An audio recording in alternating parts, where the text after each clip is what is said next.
Hi, this is Andrew Moore-Crispin for Gadget TV on Butterscotch.com, and today we're taking a look at the Samsung Galaxy S Captivate. Now you can get this guy for between $0 and $450. $0 obviously being if you're willing to sign your life away with a long-term contract, $450 if you're not willing to sign a contract at all with a cell phone carrier. Now, as you can see, the star of the show here is a 4-inch super bright screen. Now this is a Super AMOLED screen, and the resolution on it is 480 by 800 pixels. Now, we like AMOLED technology because it is a battery-friendly technology. It's also not passively backlit like an LCD technology is, so that means it's very visible in even bright sunlight. Now, the phone is running Android 2.1 Update 1. If we make our way into the settings here, we can go down to About Phone.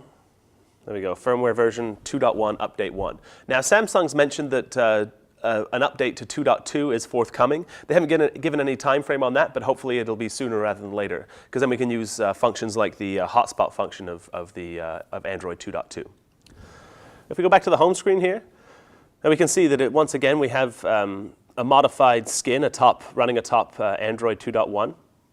So we can see here a slightly different way of looking at the Android operating system. Typically we'd have an applications button down here.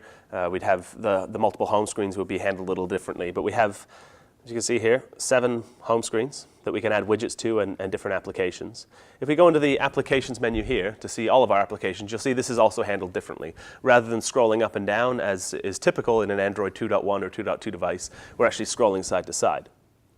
And we're also dealing with many of the application icons that have actually been modified slightly by Samsung to fit with their own skin. So now we'll go in and open up the Samsung Apps application. Now this is where we can get many of the apps that Samsung has actually had designed specifically for their devices and for their skins. So we can see there's actually some reasonably compelling offerings in here. We have a Social Hub, which allows us to push email and IM. That basically becomes the one place that you need to go to check your social feeds. We also have the Kobo ebook reader here, a bunch of other stuff, Lingo, several other things here. Now this is pretty much the extent of it. You see we have one game here, a couple of movie-type applications and that kind of stuff. But this is the extent of the Samsung apps for this device right now. And this is obviously aside from the ones that we already have installed on the device. So let's take a quick look at the hardware itself. Go back to the home screen here. So we see here we have a speaker grill on the top. Down here we have capacitive touch buttons. So for things like settings, home, move back one menu, and search. And these will all change their function depending on what application we're actually in. There's also a proximity and a light sensor up in the top here. We have a volume rocker on the side here, a 5-megapixel camera on the back, and here we have our power button. Now you can see on the side here that it's actually a nice looking, sort of like, it's almost like a carbon fiber kind of look. See if I can peel the sticker off. Apparently I can't, that's okay.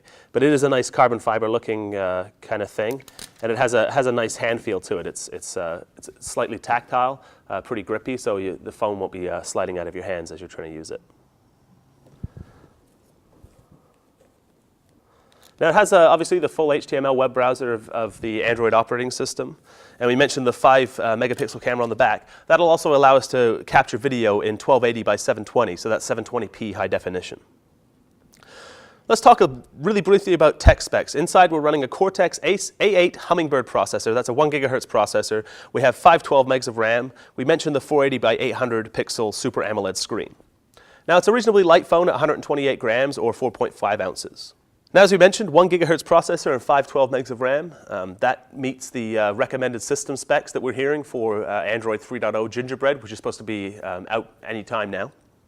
So that's a good thing. We'll be able to, once Samsung actually gets around to updating the phone for 3.0, we'll actually be able to take advantage of that, hopefully. That's a quick look at the Samsung Galaxy S Captivate. For Gadget TV, I'm Andrew Moore-Crispin.